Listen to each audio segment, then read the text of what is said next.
The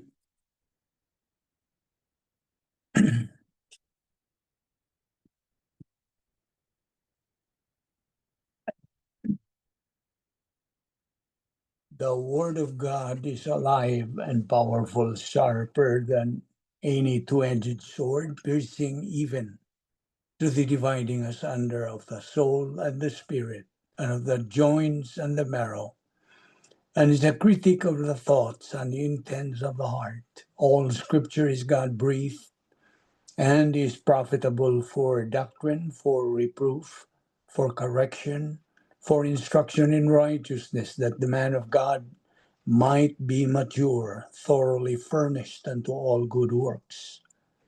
The entrance of thy words giveth light, it giveth understanding to the simple.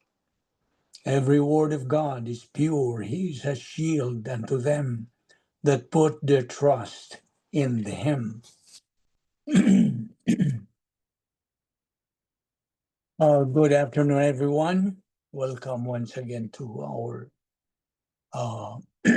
weekly Zoom Bible study. And so we welcome everyone. We go directly to our routine by naming all our sins directly to God the Father. The sins that we have committed today, mental attitude sins, sins of the tongue, or overt sins, they can become barriers to our study if we do not name them, acknowledge them to God the Father. Name them, admit to Him privately. Therefore, let us pray.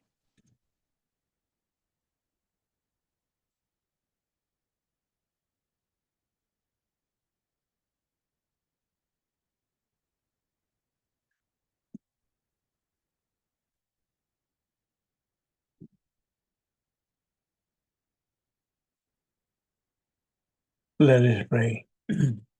We consider it a privilege, Heavenly Father, to have the freedom and the opportunity of fellowshipping with you and your word.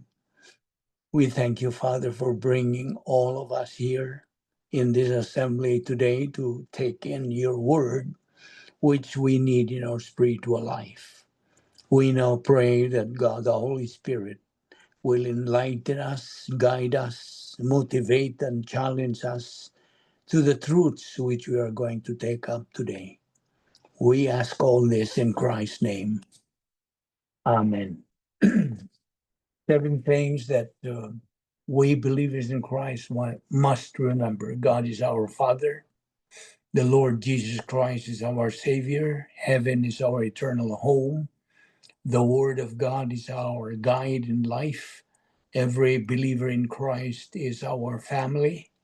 The good news of salvation is my message. My destiny is glorification of God. And we know we have been saved by grace alone, through faith alone, in Christ alone, through the Scriptures alone, for the glory of God alone. And also, we remind ourselves all the spiritual benefits of believers that we are now enjoying. And that's why we are members of the church age. We are the church age believers and members of the mystical body, the royal family of God. And so we are considered to be living in a unique spiritual life. And God has given all this to us. So these are the spiritual benefits of believers that we must always bear in mind. We have been imputed God's perfect righteousness and also the perfect righteousness of Christ that makes it a double portion. You are now declared righteous as a believer. You have been imputed eternal life, John 3:36, John 3:16. You have been given a portfolio of invisible assets, You have escrow assets that you are entitled to receive at the moment you reach spiritual maturity. And then we are in the age of equal privileges and equal opportunities. We are new species. We are in union with Christ forever. And we have been provided by God our operational type of divine dynasphere. And we are now born again. We have been given 39 irrevocable assets. We have been, we became citizens of heaven, Philippians 3:20. Like I said, we are now justified, no longer judged. We are now saints, believers, and we have the protocol plan of God. And our spiritual life is unique and sophisticated. And then God still provides us the 10 problem-solving devices.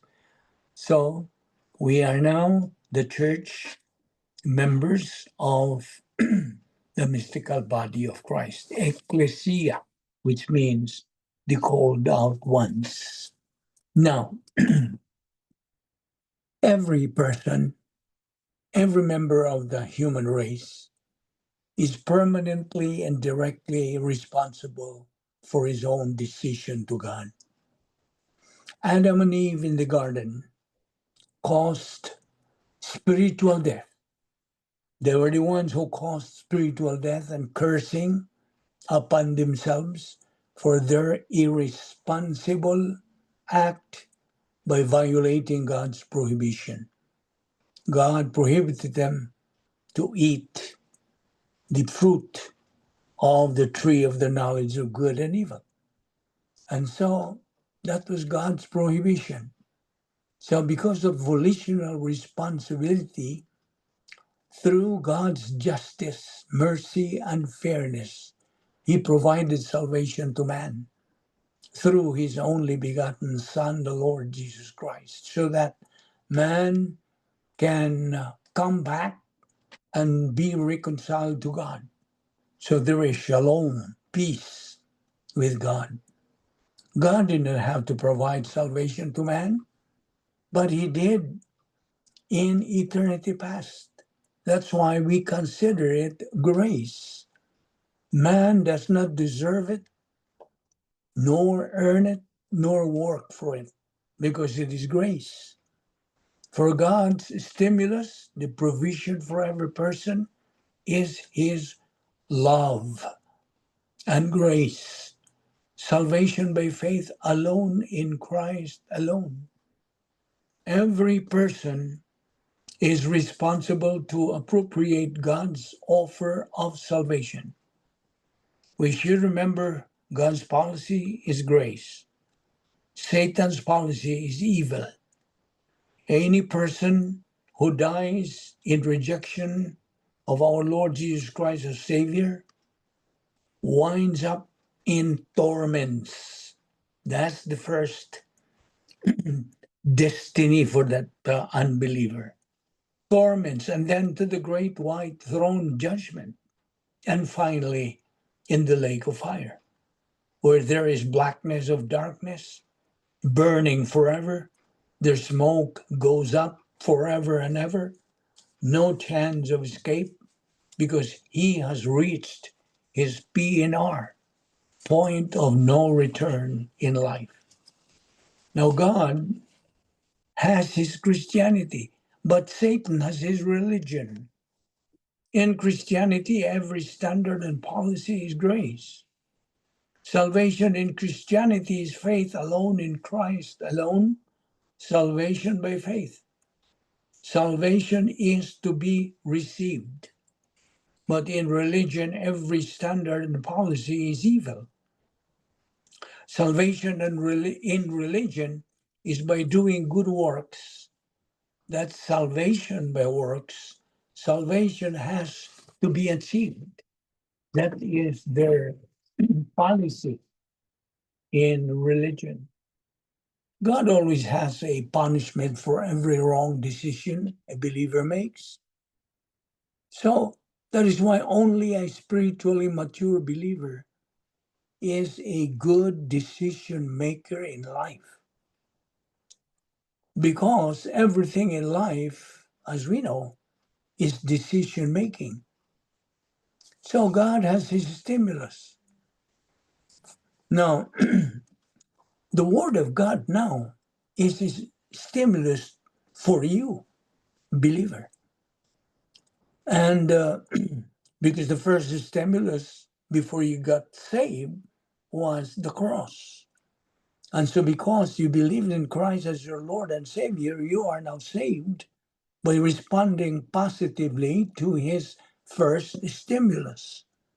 Now, the second stimulus, because you are now a believer, in other words, the object of that faith that you have is no longer the Lord Jesus Christ because you are now united with him. It is the Word of God that is the next stimulus. And so, for you, believer, once you have wisdom by studying the divine viewpoint or studying God's Word, plus your faith equals divine viewpoint.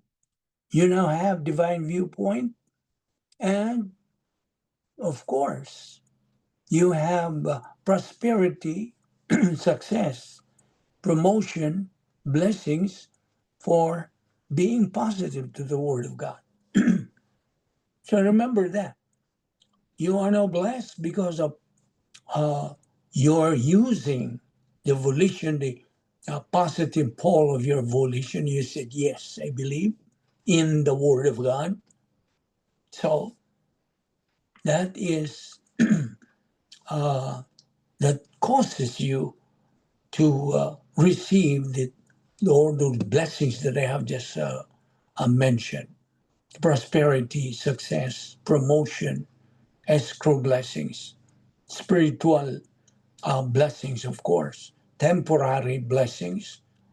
And so, if you are negative towards the Word of God, you have no knowledge of Bible doctrine because of your unbelief. And so, you are ignorant of the truth. You're a product of your decision. You use your negative pole of your volition. And so, what is the result? Because God is the one controlling the result. He controls the stimulus, but he cannot control your response.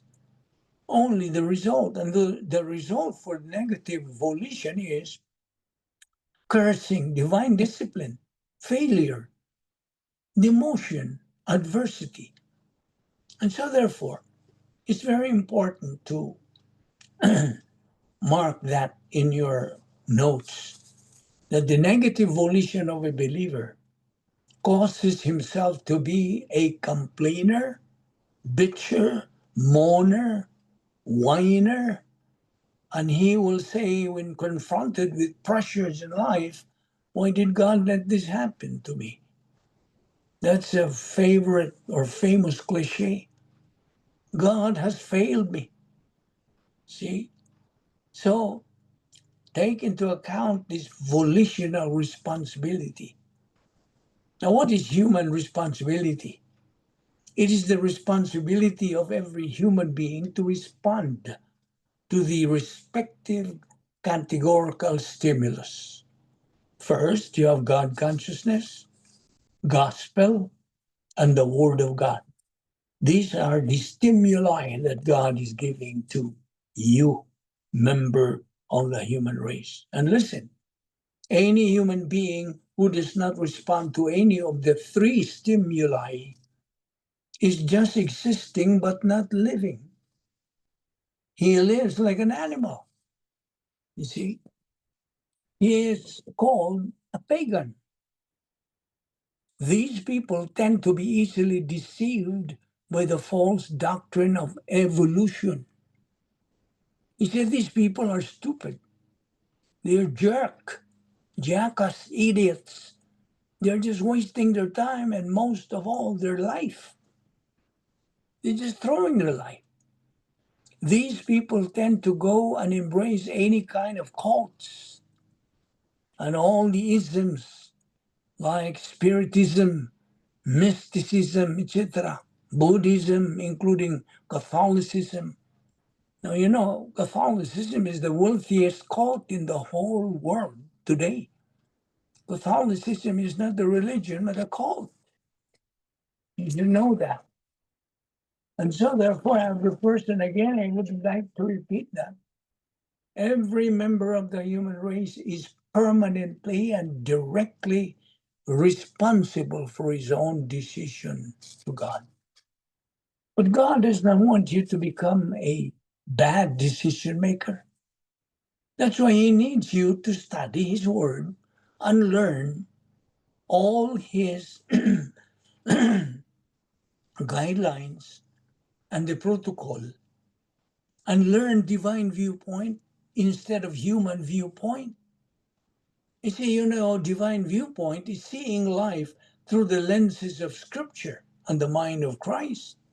1 Corinthians 2:16. Whereas human viewpoint is worldly logic, worldly values and emotions.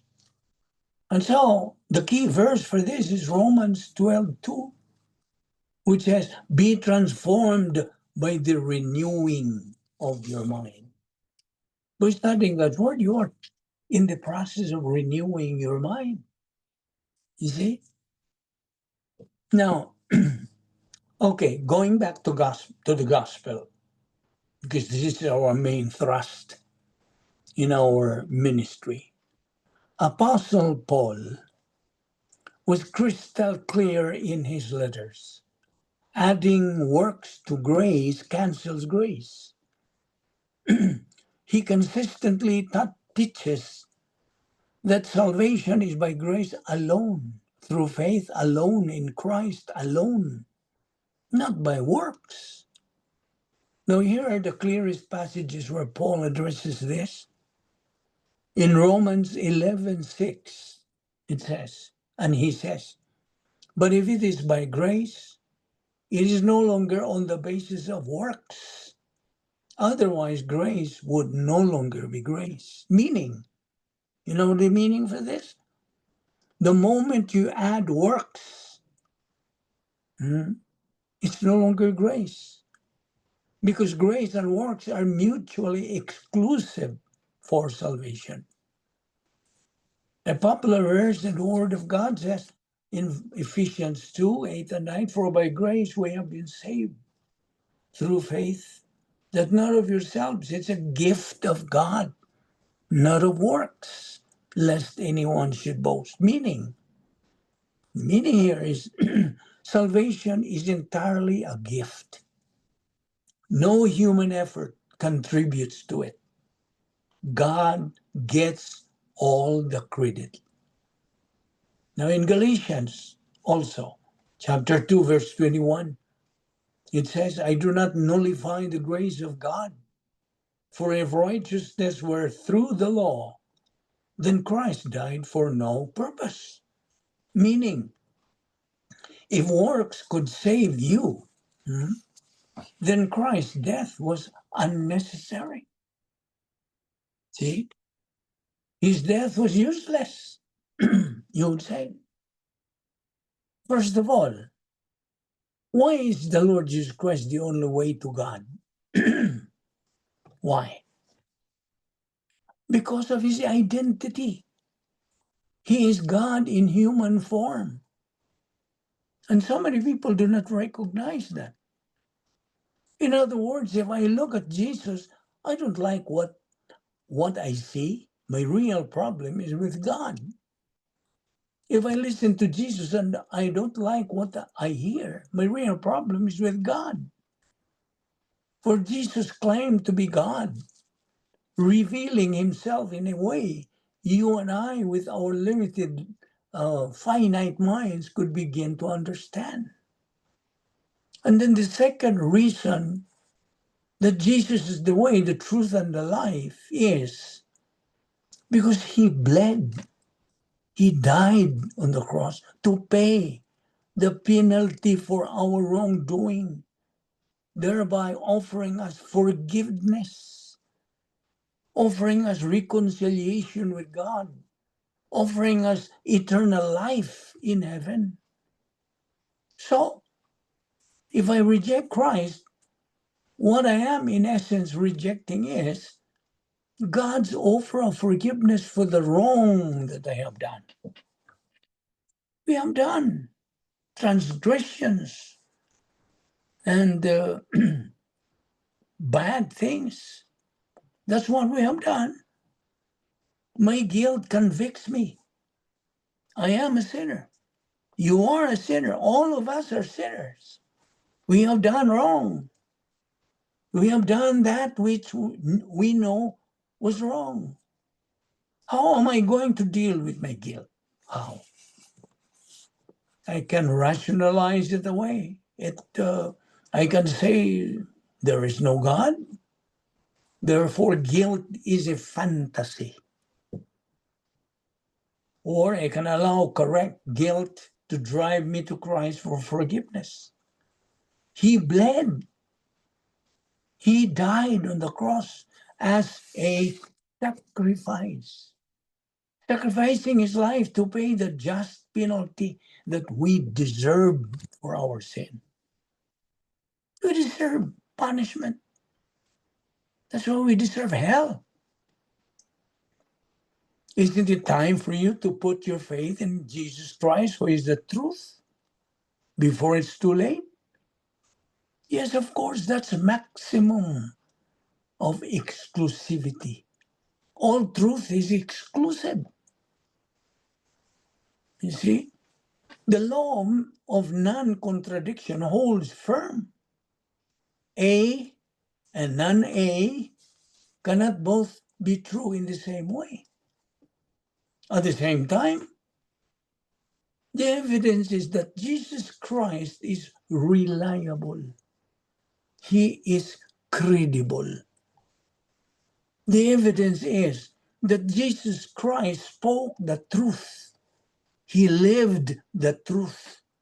He died for the truth and rose from the dead. That is why it is so wise for you and for me to put our faith and trust in him. You see? God bless you as you make that most important decision in your entire life. Can you not recognize that? Can you not realize how critical is that? The most important decision in your entire life is to believe on the Lord Jesus Christ, and you will be saved. That is salvation. That is the gospel. Now, that's why, okay, I'm addressing now to you as a believer. You have been united with Christ forever. I keep repeating that so lest you forget. At that moment you believed in Christ, you put your faith in him fully. The Lord, God, the Holy Spirit picked you up and put you in union with Christ forever. That's forever. Everlasting life. And so, if you don't study his word now, which is the second stimulus that you have to respond, because you responded to the first stimulus, the Lord Jesus Christ was the object of salvation. Now, the object of faith that you have is changed. The object of faith for you to become a winner in life is the Word of God. So that's why God mandates every believer to grow in grace and in the knowledge of our Lord and Savior Jesus Christ. 2 Peter 3:18. Fellow believer, listen. I'm addressing to you this point. If you don't fill your mind with God's word, you know what happens? The enemy, who is the enemy? Satan and his demons will fill it with stress, anxiety, negativity, and temptation. Okay? I hope you got that. So if you don't fill your mind with God's word, the enemy takes advantage.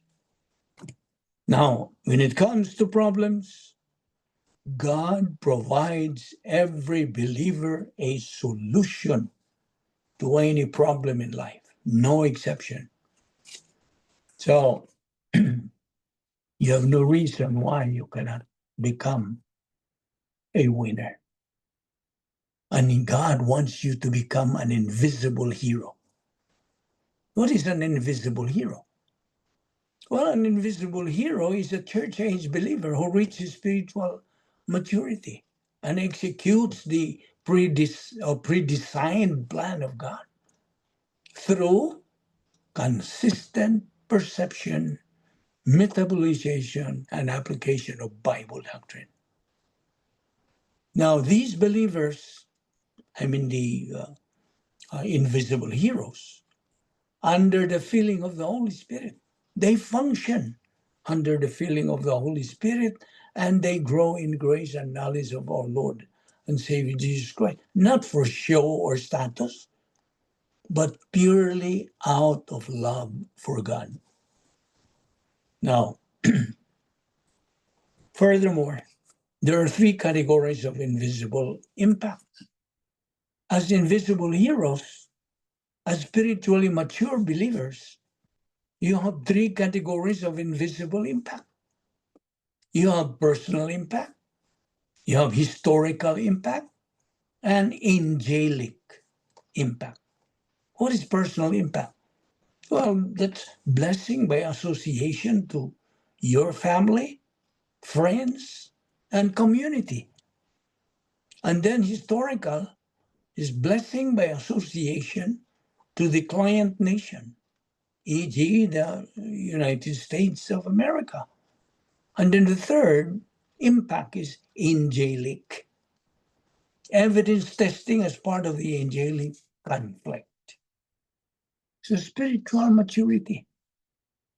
When you reach that stage, because of your persistence, consistency, regular study of the Word of God, intake of the Word of God, that is heroism. You know that? You want to become a hero? Well, the spiritual growth is the battlefield where invisible heroes are made. The following. It involves the following: consistent intake of Bible doctrine under a prepared pastor teacher, use of the rebound technique to stay filled with the Spirit. They are executing the 10 problem-solving devices on the flat line of the soul. And they endure providential preventive suffering, momentum testing, and evidence testing. So that's for you, believer. Back to the gospel. Back to our fulfillment of the Great Commission. You remember yesterday I talked about the Great Commission that we believers in Christ are supposed to preach the gospel to everyone and leave the results to God. Because we sow the seed, God causes the growth. Now, again, let me reiterate the three miracles that deal with our life. Now, I mean this to you, fellow believer. The first miracle, you remember the first miracle that happened to your life? Well, this is a review, okay? I mentioned about three miracles that happened in your life as a believer. Name to me the first miracle that occurred in your life. When did it occur? When did it happen? And your name? I I know you know the answer. When was the first miracle that happened in your life? It's very important. Birth? What? What was the first?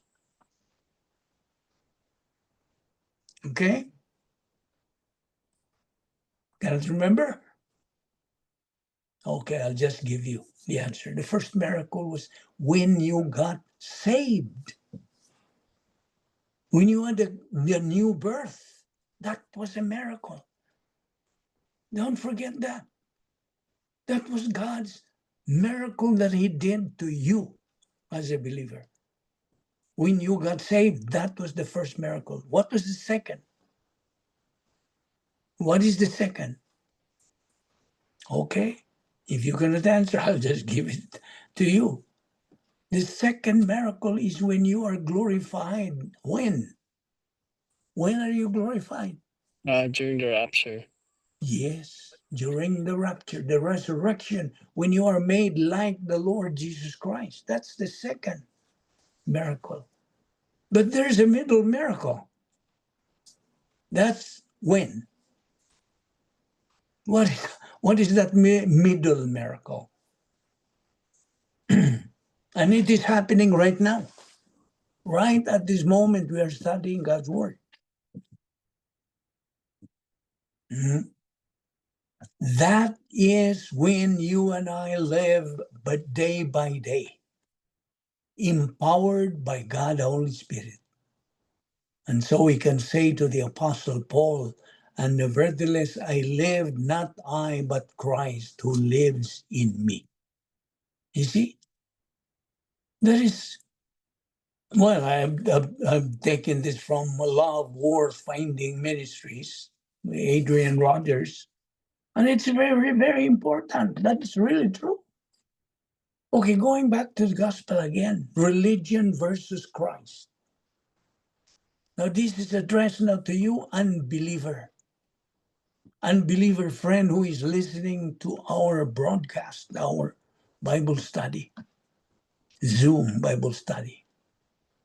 Religion, okay, listen. Religion is not Christianity.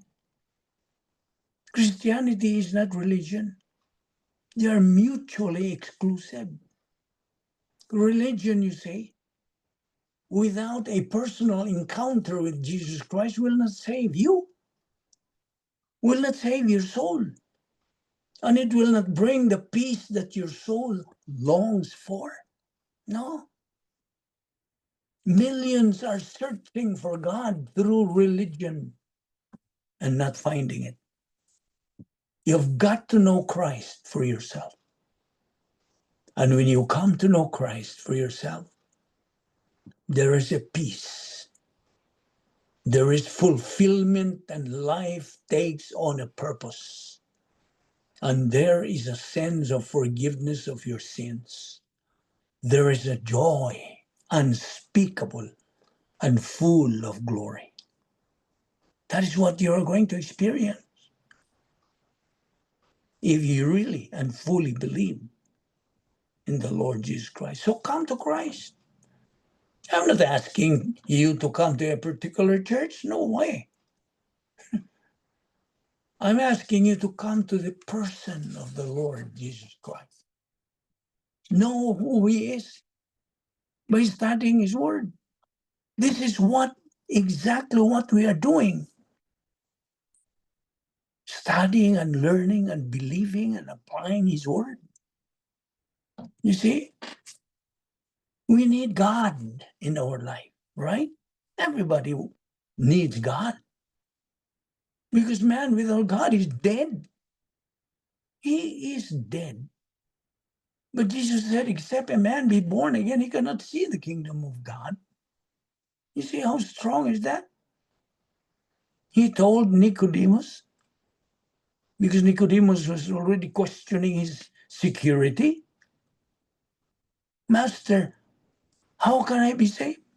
So the Lord Jesus Christ bluntly told him, except a man be born again, he cannot see the kingdom of God. You must be born again, Nicodemus. The Holy Spirit is the one that does the work of making you a born again person, not you. Not any evangelist, not any pastor. It's God, the Holy Spirit. Because it is a supernatural work, supernatural act, not by works of righteousness which we have done, not all of your good works and all the good things that you have done are going to save you. No.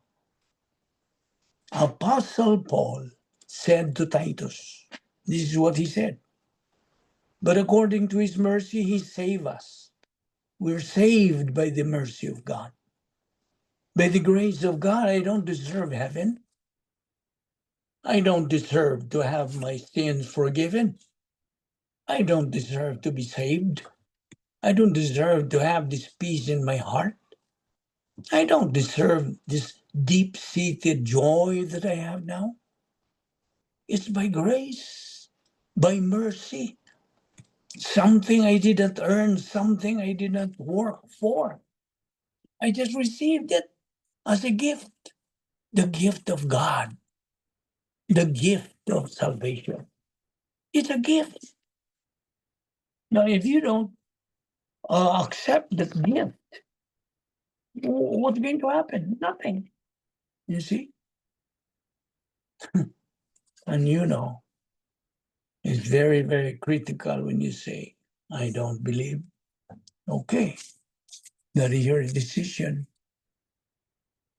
You're a bad decision maker because you made negative kind of decision. And so you deserve hell. That's so strong.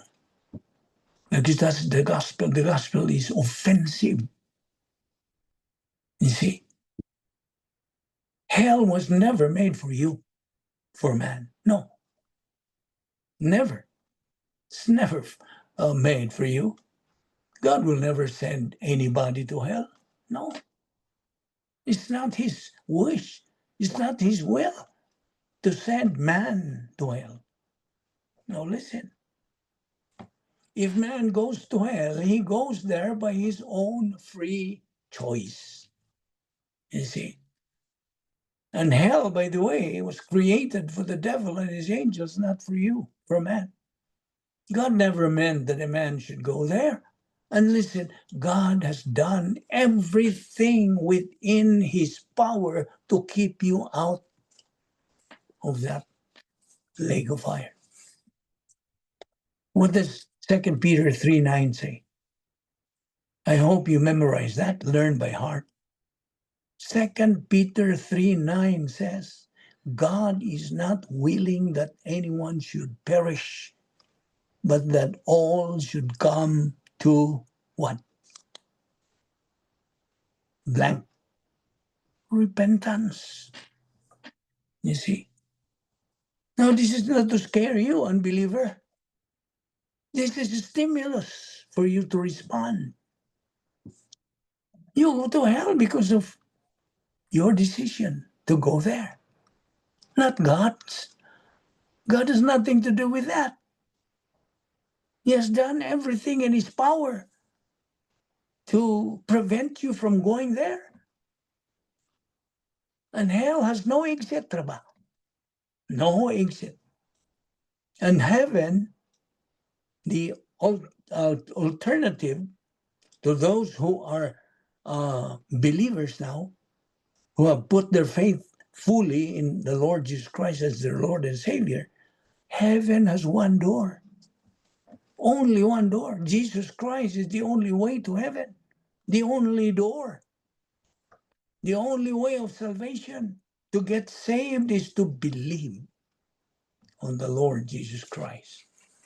And there are salvation verses that I would like to give you. 2 Peter 3:9, John 3:16, John 3:36, Acts 4:12. What does Acts 4:12 say? Neither is there salvation on any other under heaven given among men whereby we must be saved. Matthew 7:13-14. Wide and easy is the gate that leads to destruction. Many are entering into it. But the road is narrow and the way is hard that leads to life, eternal life. Only few find it. What else? In Hebrews chapter 9, verse 27, it is appointed unto men once to die, and after this, the judgment. John 3:18. He who believes in the Son has life. He who does not believe does not have life. You see, Matthew 12:31-32, the unpardonable sin. I hope you memorized that already. Anybody who can cite that? Matthew chapter 12, verses 31-32. What is it all about? What is it all about? It's about blasphemy of the Holy Spirit? Yes. And can you quote that? Can you quote Matthew 12:31-32? It's very important. Okay, can you open your Bible now? Open your Bible. Matthew chapter 12, verses 31-32. Okay, anybody who can read that, please? Matthew. Matthew 12:31-32. Mm-hmm. And so I tell you, every kind of sin and slander can be forgiven, but blasphemy against the Spirit will not be forgiven. Anyone who speaks a word against the Son of Man will be forgiven, but anyone who speaks against the Holy Spirit will not be forgiven, either in this age or in the age to come. There. Neither in this age and in the age to come. You will never be forgiven. Oh, I'm sorry to tell you. No, I need not say sorry. That's God saying that. You see? So you want to go to heaven? Believe on the Lord Jesus Christ and thou shalt be saved. You want to go to hell? Forget. So, the unpardonable sin, do not forget that, is very clearly, crystal clear, explained there in Matthew 12:31-32. And now, once you're saved, you are saved forever. Now, there are Christian circles who do not believe in that doctrine. Well, respect their opinion. But here's a point that I would like to stress to you who does not believe that once you are saved, always saved you are. You cannot lose your salvation. No. Why? Do you know why? Because salvation is described by our Lord Jesus Christ as everlasting. Can you not remember that? It was the Lord himself who said that. Salvation is everlasting. What does John 3:16 say again? For God so loved the world that that he sent his only begotten Son to die. You see, you cannot lose something that's everlasting. Because if you could, then it was not really everlasting. Do you understand that? And it would just be temporary.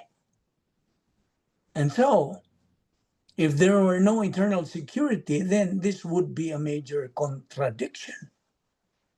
And really, if salvation was not everlasting, and if you could lose it, then you really could not call it salvation, because if you could lose it, then how exactly are you saved? Well, you're really not saved at all if you're in danger of losing it. You see, these things are very critical. So, again, let me reiterate that we believers in Christ are to preach the gospel to everyone and leave the results to God. We sow the seed. God causes the growth. Now, okay. Satan has his big lie, big lie because of what? His policy, which is evil. So, In Matthew 7:21-22, in verse 21, it says, "Not everyone who says to me, 'Lord, Lord,' will enter the kingdom of heaven, but only he who does the will of my Father who is in heaven." Verse 22, "Many will say to me on that day, 'Lord, Lord, did we not prophesy in your name? And in your name drive out demons and perform many miracles?' Verse 23, "Then I will tell them plainly, 'I never knew you. Away from me, you evil doers.'" Now, you see, the point is this. Only believers who obey and live by the word of God. Unbelievers who religiously follow what their religion tells them to follow. That's what verse 23 says. "I will tell them plainly, I never knew you. Away from me, you evildoers." And this is what God tells these unbelievers who are fanatically sincere in doing human good works. Fanatics. And by religiously obeying and seriously applying what the religion tells them to believe and to obey. Believing this Satan's big lie in their religious life. That's Satan's big lie. You see? And so he promotes believers, or he promotes doing human good works, not divine good works. You know why?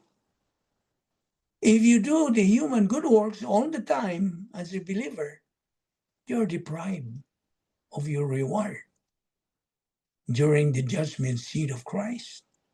You see? And so someone was asking, can you repeat about the difference between human good works and divine good works? Okay, human good works are dead works because they are combustible to be burned during the judgment seat of Christ. They're just compared to wood, hay, and stubble because they go up in flames. Byproduct of human viewpoint thinking resulting to self-righteousness, arrogance, and approbation lust. Whereas on the other hand, divine good works are treasures in heaven. They are non-combustible, and these are the only rewardable good work during the judgment seat of Christ. And they are compared to silver, gold, and precious stones. In fact, the Word of God describes it as sweet fragrance to God. Byproduct, this is the byproduct of divine viewpoint thinking, humility, grace orientation, and doctrinal orientation. And so therefore in Matthew chapter 5, verse 16, God's word says, "Let your light so shine before men that they may see your good works." That's divine good works. "And glorify your Father in heaven." Now, going back to the power of the Holy Spirit. Without the power of the Holy Spirit in your life as a believer, you are powerless. Why? Because you are causing the Holy Spirit to stand still, meaning he cannot move in his ministry towards you. You know what I mean? You don't have that power. God is powerful. He wants you to have that power. That's why it says here, the point of doctrine here that I would like to stress is this: greater is what? He that is in me than he who is in the world. Can anybody explain to me what does that mean?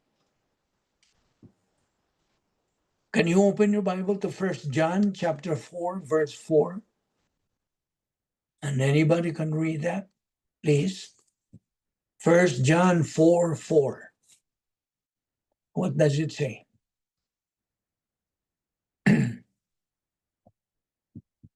Anybody? 1 John chapter 4, verse 4.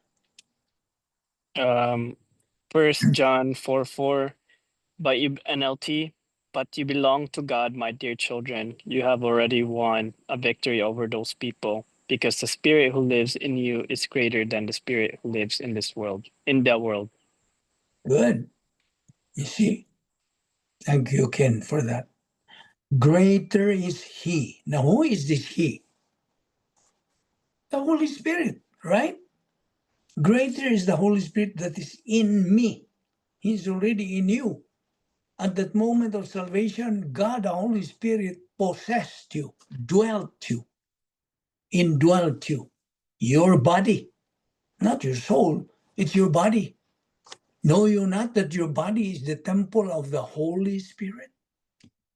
So greater is the Holy Spirit that is in you than He. And who is that He? Who is this He that's being referred to? The second He. Come on, give me the answer. Who is this second He? You mean the spirit? No. What I'm asking is, it says in that particular verse, greater is He, that's the Holy Spirit that is in Yeah. me, than Yep. He. That's the second He. Who is that? Satan. Of course. You see? Satan. He is the God of this world, small letter G. Than He that is in the world. Why is He in the world? Because He is permitted by God to what? To rule this world. He's ruling this world. This is His world, His territory. And you are right there in the middle of His territory. Your enemy, number one. And God's enemy. So, you are in the territory of your enemy. What are you going to use when you don't have divine viewpoint in your soul? You are a casualty. You are a loser. You are a victim. Although God, the Son, the Lord Jesus Christ, emphasized that you are supposed to be the branches and He is the vine. Where can you find that? In John 15, verse 5. I am the vine, our Lord Jesus Christ said. I am the vine, ye are the branches. He that abideth in me, and I in him, the same bringeth forth much fruit, for without me you can do nothing. Just imagine that. What is this nothing that he meant to say? Your human works, good works. You see? That's nothing. Why? Because they are dead works. None rewardable during the judgment seat of Christ. Only divine good works will be rewarded. Now, okay, here is a very simple, do not forget the great commission that we are supposed to fulfill. That's what we are doing, learning God's word, assimilating the truth of God's word, so we can present the gospel to the unbelieving world. The Great Commission. Where can you find that? What particular verse that you can find the Great Commission? I am repeating this so you will not forget. What particular verse? The Word of God talks about the Great Commission. Anybody? What is the Great Commission, by the way? I repeat, the Great Commission is a foundational concept in Christianity, highlighting the ongoing responsibility of believers to spread the gospel and nurture the faith of others. This is what we're doing.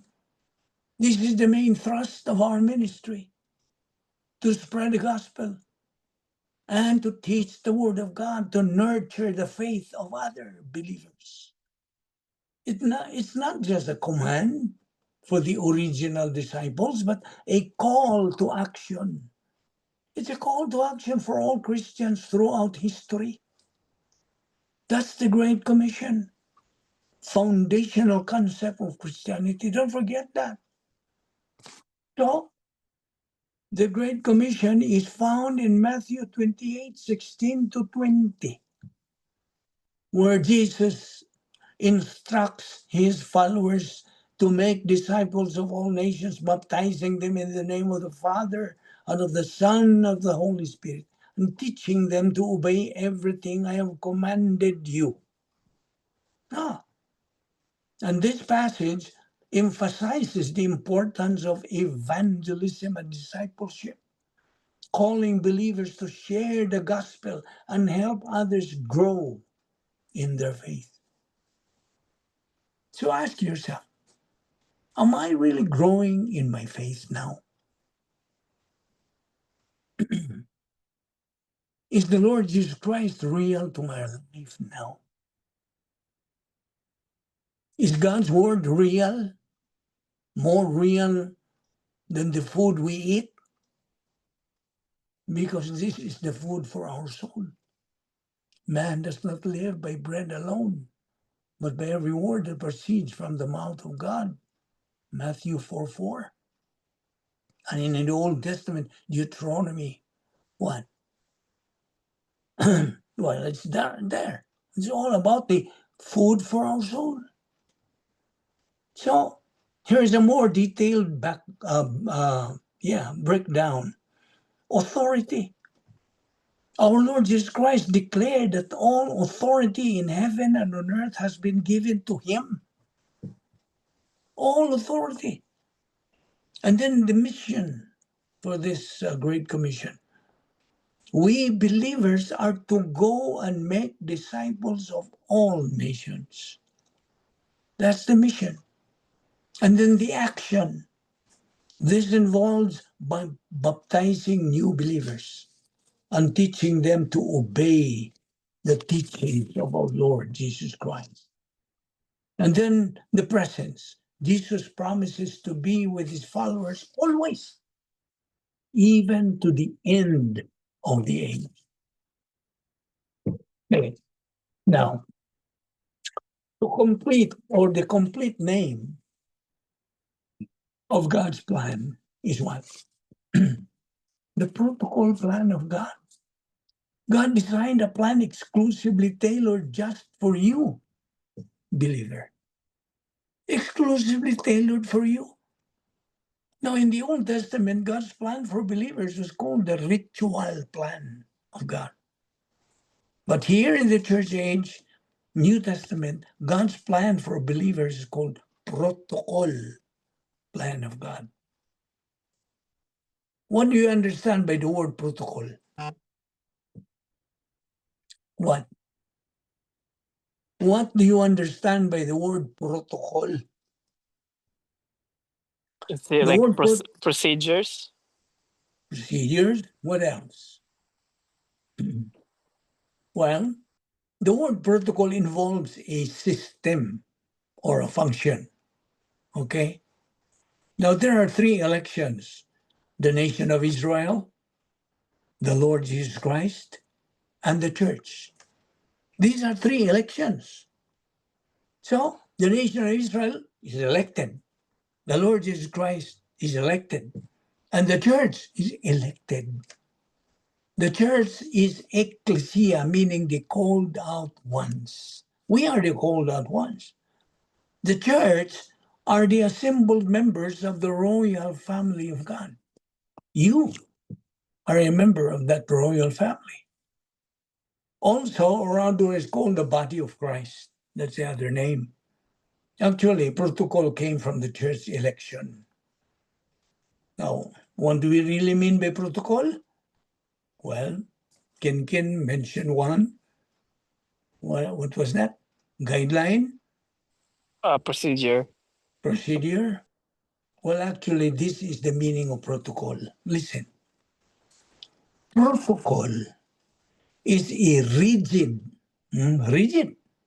long-established code and procedure prescribing complete deference to superior rank, followed by strict adherence to due order of precedence, coupled with precisely correct procedures.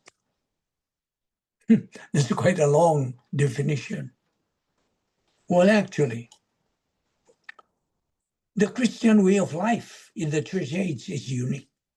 Do you know why it's unique? You are a member of this Christian way of life in the church age. Do you know why it is unique? So many believers, it's really tragic. So many believers are not explained about how unique this kind of age we are in, that we live in. You know the answer why it is unique? Because of the following reasons. First reason, it is only in this age that every believer is a member of the royal family of God through the baptism of the Holy Spirit and resultant positional sanctification. See? That makes it unique. And this has not been taught in churches and congregations. You see? Why? So many pastors nowadays are just lazy. You don't fulfill their responsibility as pastors. They're supposed to be the shepherd of their congregation. They are not feeding their congregation the right food, the right right food. And so they are not growing. So many congregations and so many churches are not growing. Why? Because of the failure of pastors to study and teach. Study and teach. That's the main duty of pastor teachers. That's why it's pastor-teacher. Because you cannot separate the two. A pastor teaches. And when he teaches, he is a pastor. You see? He is a shepherd. See? So this is unique, therefore, being members of the royal family of God. This has never happened during the time of Abraham, Isaac, and all of those in the Old Testament. No. It's only here in this church age where you and I belong. You see? And besides, we have 4 sanctifications that occurred to you at the moment of salvation. Number 1, you were separated to God. Number 2, you were separated through his sanctification to happiness. Number 3, to sanctify you from sin and evil. And number 4, to sanctify you, believer, from human good. You see? So that was the first. What is the second? The second reason why a believer's Christian way of life in the church age is unique, because this is the only age in which every believer is possessed, indwelt by the 3 members of the Godhead. This has not been emphasized in churches again. Have you heard that? Have you heard any sermon about that? That you, as a believer, you are possessed by God the Father, God the Son, and God the Holy Spirit? No, I've not heard so much emphasis on this. So that makes you, believer in the church age, as unique. That makes you unique. The Holy Spirit indwells you in the church age. God the Father indwells you. The Lord Jesus Christ indwells you. And what is the third reason why this Christian way of life in the church age is unique? Number 3, because this age is the only age that every believer has 2 ranks. You know what are these ranks? I think I have mentioned this before. Number 1 rank, you are royal priesthood. You're a priest. You're representing yourself to God as a priest. Number 2, royal ambassador. Just imagine that. You're representing God to man. You remember Melchizedek? He was both a priest and a king. And what is the 4th reason that the church age is unique? That every believer in the church age has God's protocol plan. You see?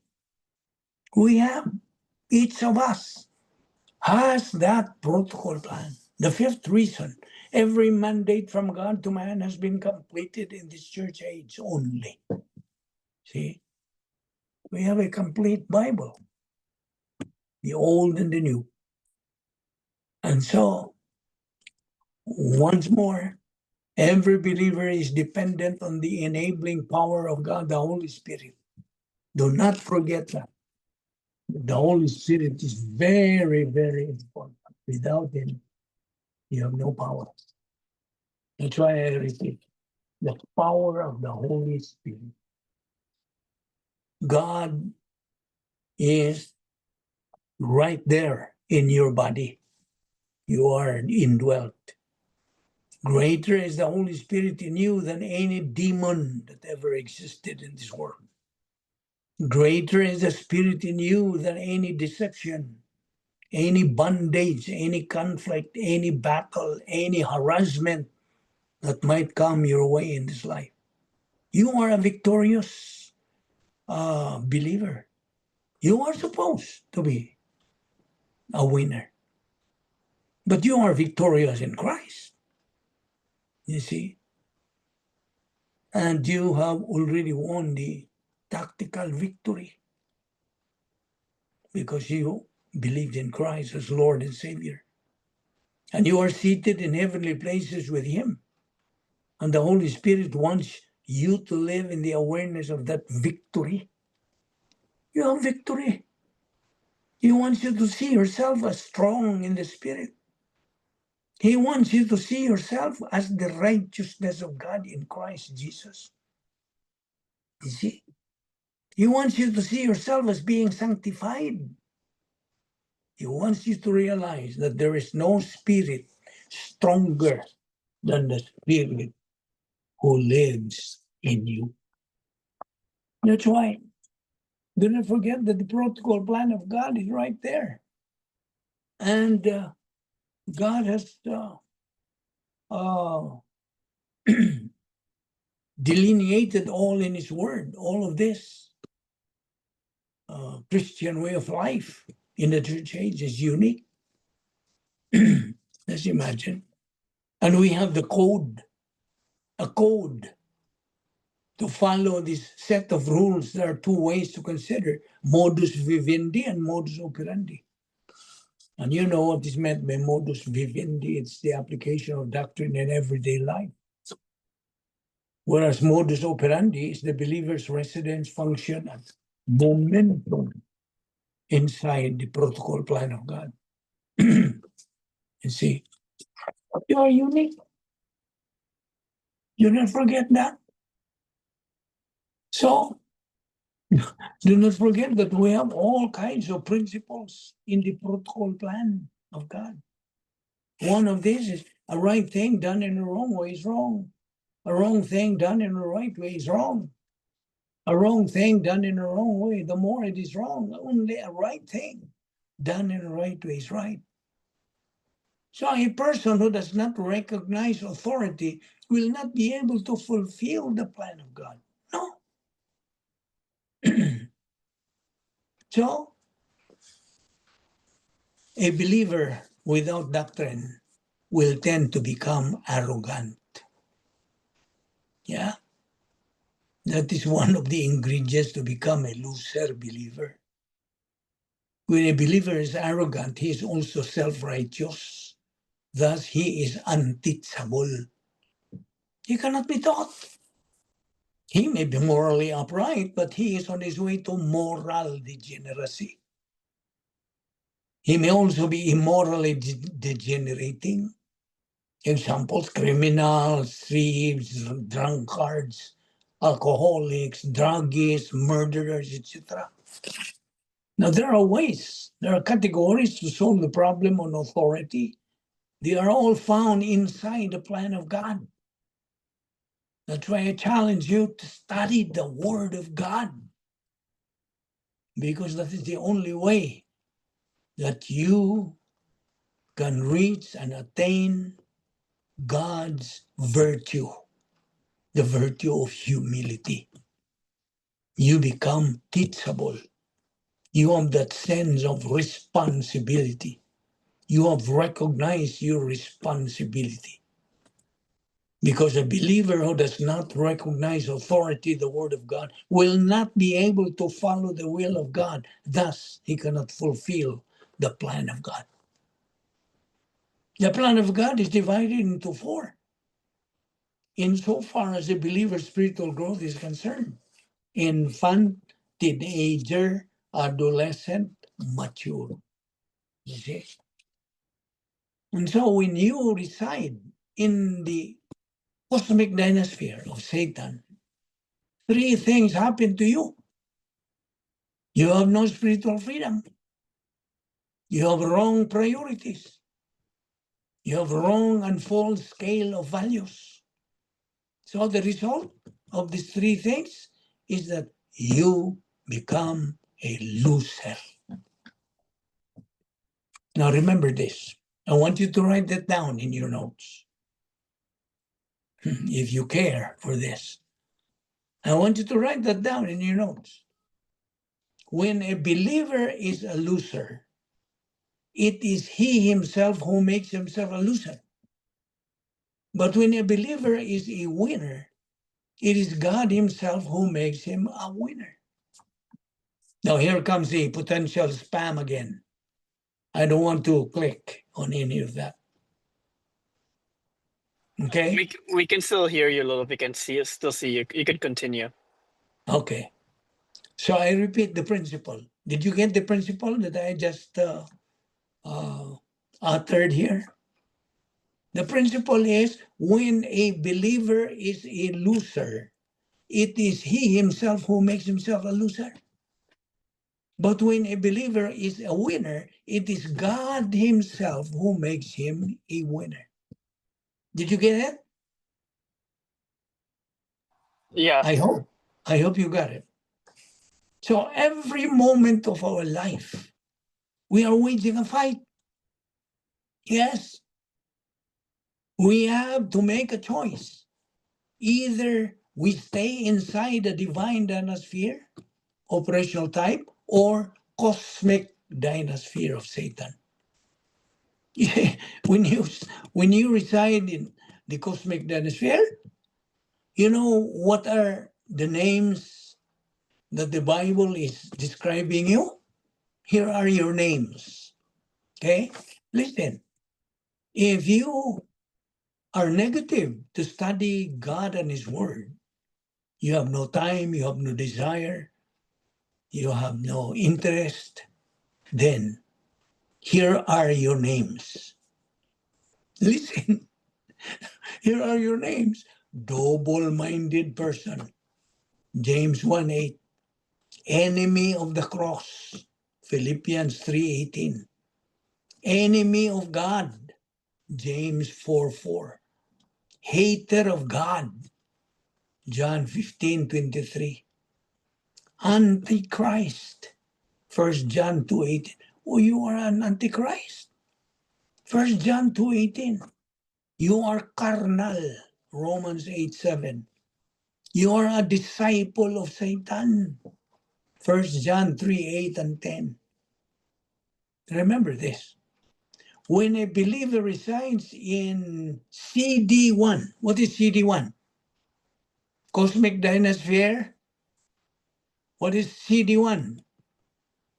Come on. Yeah, CD, Cosmic Dynasphere. And then Satan has two CDs, CD1 and CD2. What is CD1? It's a complex. Name them. What is CD1? Cosmic Dynasphere 1. You forgot already. It is what? Arrogance complex. Okay? Did you remember? Arrogance complex, CD1. What about CD2? What complex is CD2? Come on. I don't remember. I know arrogance sounds familiar. Yeah, CD1 is arrogance, but what about CD2? Hatred complex. Okay? When a believer resides in CD1, which is arrogance complex, he grieves the Holy Spirit.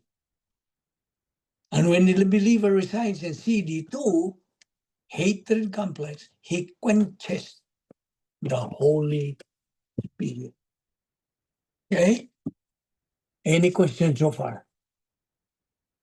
Is there any question? So therefore, if you do not study God's word, you're wasting your life. You're just wasting your spiritual life. You see? That's why Romans 12:2 again says, be not conformed to this world, but be transformed by the renewing of your mind, that ye may prove what is that good and acceptable and perfect will of God.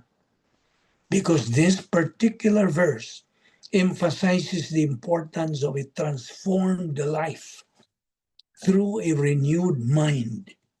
You see, it instructs believers to avoid conforming to the worldly ways of thinking and instead to actively change their mindset by focusing on God and His will. This transformation allows individuals to discern and align with God's good, pleasing, and perfect will. Furthermore, this part of the verse highlights the contrast between worldly values and God's standards. It warns against adopting the mindset, the behaviors and priorities of the world, which are often driven by selfishness, materialism, and fleeting desires. See? That's why do not forget the importance of Bible doctrine in your life. Now, here are some important points of doctrine pointed out. Without proper doctrinal feeding, believers are at risk of spiritual starvation. Yes? Why this matters? Why? You know? Spiritual maturity, you see, is not automatic. Do you know that? It does not happen overnight. It takes time. That's why I can continue and keeping on saying that spiritual life is a struggle every day of our life.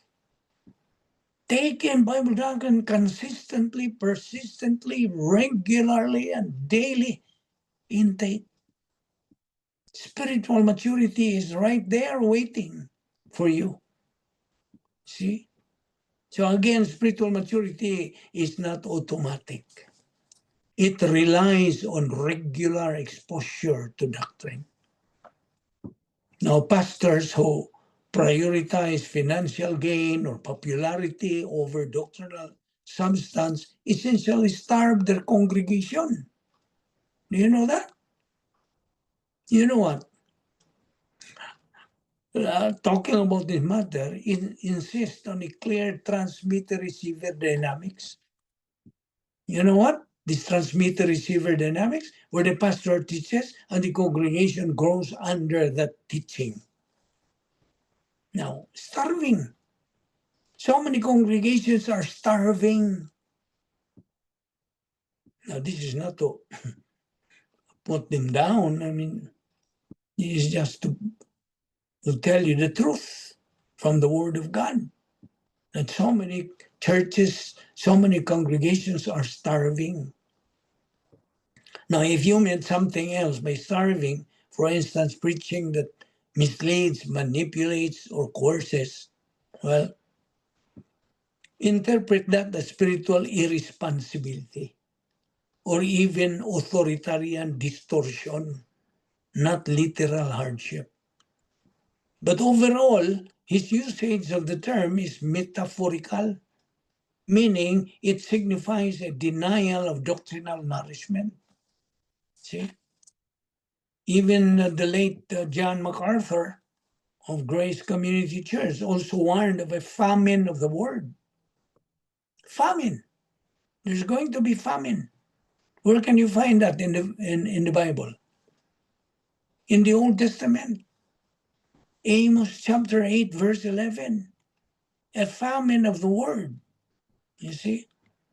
There is going to be famine of the word of God. See?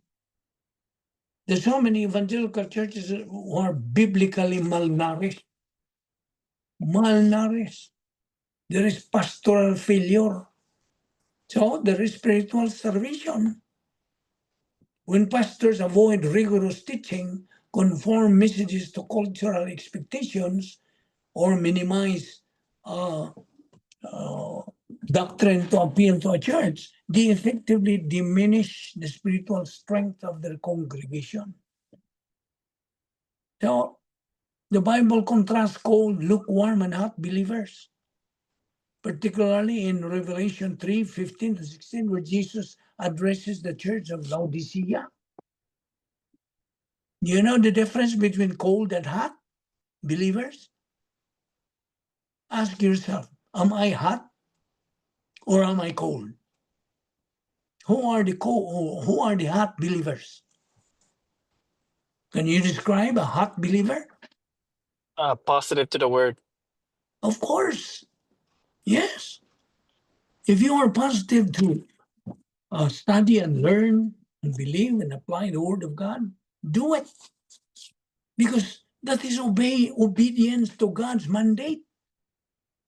What did Christ say? If you love me, what? What is next? Study my word. You see? So, hot believers are spiritually on fire. You who have been attending our Bible study weekly, you are hot and you are on fire, full of passion for God's word and his will. You are active in personal spiritual growth. You are active in prayer, Bible study, serving, and you are walking in the power of the Holy Spirit. Do you know that? Maybe you forgot it. You are living in fellowship and you are using rebound. That is your second nature na lang. We need it. See, you reflect Philippians 3:14. I press toward the goal. And you are doctrinally grounded. You absorb and apply Bible doctrine daily. Not only daily, but every moment of your life. You're oriented to grace and living the Christian way of life under divine guidance. So what is the result? Give me the result of being a hot believer. Super grace life. You see? Here comes the potential spam again. The result is super grace life. Blessings in time and eternity. Spiritual impact on others. You represent Christ as a priest and ambassador. These are the things that are visible in you You see? But although you are an invisible hero, you see? But here comes the cold believer. Okay. Cold believer. Spiritually dead in practice, although he is still saved, because he has no interest in spiritual growth. He rarely or never studies the Word of God. So, the result, he is not in fellowship. He is living in what? Continue. He is living in Carnality. correct. Very good, Ken. He's living in carnality. May even be hostile or indifferent to truth. You see? Because he rejects doctrine. He ignores and resists sound teaching. He's influenced more by emotion, by culture, or human viewpoint than divine truth. Now, you will know the result. As you go along in your spiritual life, you are going to observe in you. That is what you can observe. Because you reject doctrine, you ignore and resist sound teaching, you're influenced more by emotion, culture, human viewpoint, then you ignore divine truth. So what is absorbed in your mind now is all what? Human viewpoint. You see? And that will make you a looser believer. Now, before we end our session today, may I ask you a very, very basic question? Very basic. Why are you still alive today? Still has a plan Why for are us. you still alive, breathing right now? Why? He has a plan for us. Well, His purpose for us has not yet been fulfilled. correct. Very good, Alex. Well, you are still alive because it is because you are not dead. Why?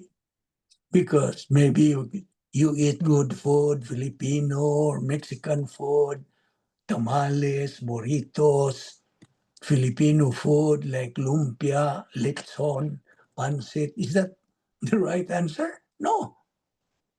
The right answer to this is classified into two categories. If you are an unbeliever, listen, right now, I'm addressing this to you, unbeliever. If you are an unbeliever, you are still alive today because God wants you to be saved. That's why believe on the Lord Jesus Christ and you will be saved. God is not willing that you go to hell. No. He is not willing that you perish, but all should come to repentance. Repent. Now, that's the first answer.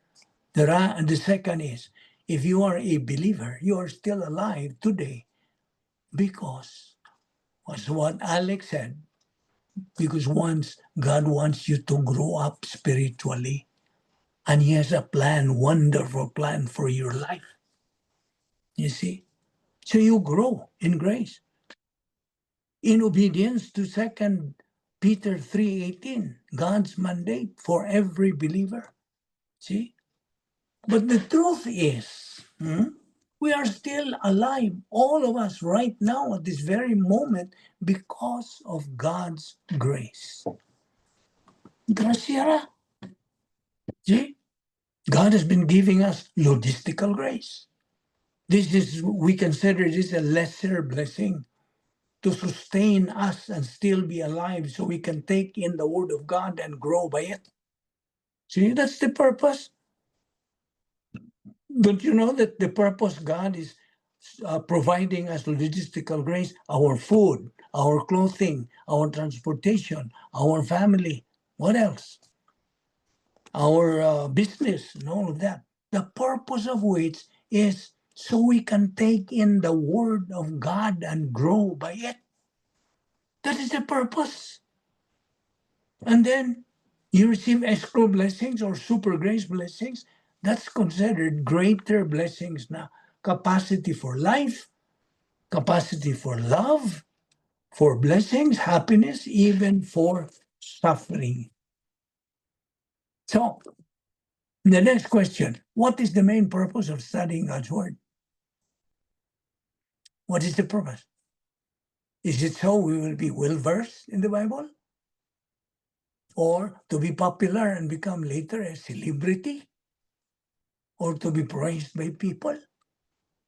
To be accepted by people? Is that the purpose?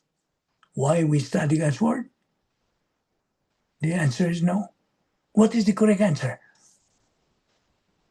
Give me the right answer. What is the main purpose of studying God's Word?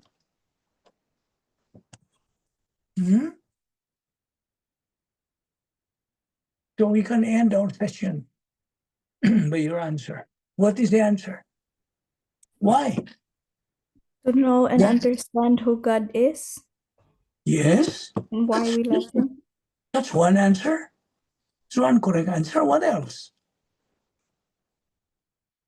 Of course, to make the Lord Jesus Christ real to our life.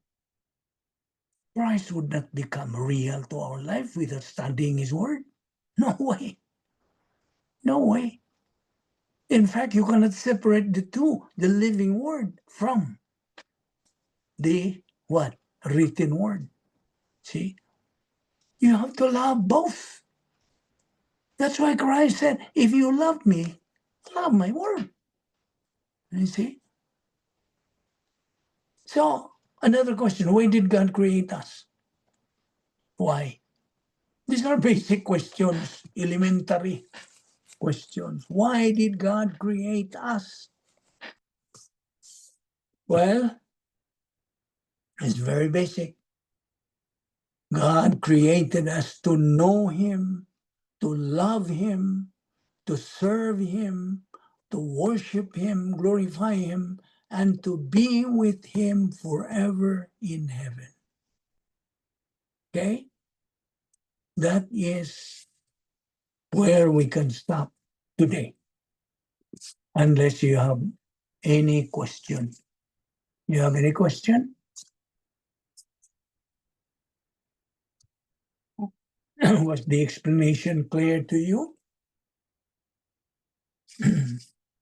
Any question? No questions from me, Lolo. More? Good, Alex, you woke up early.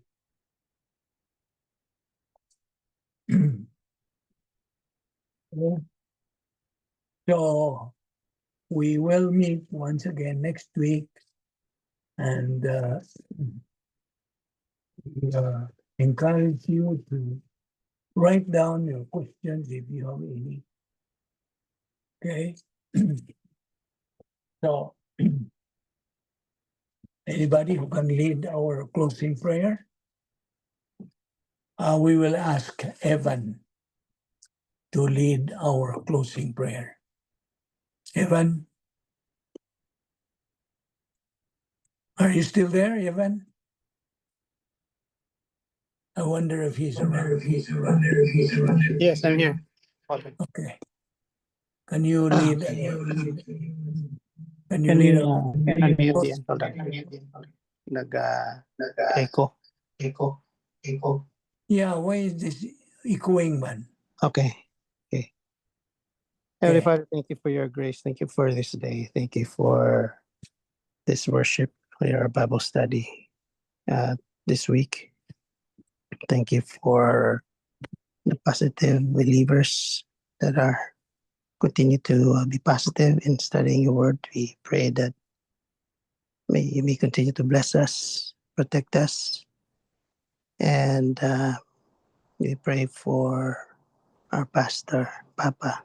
Give him more strength for him to continue in studying and teaching your word.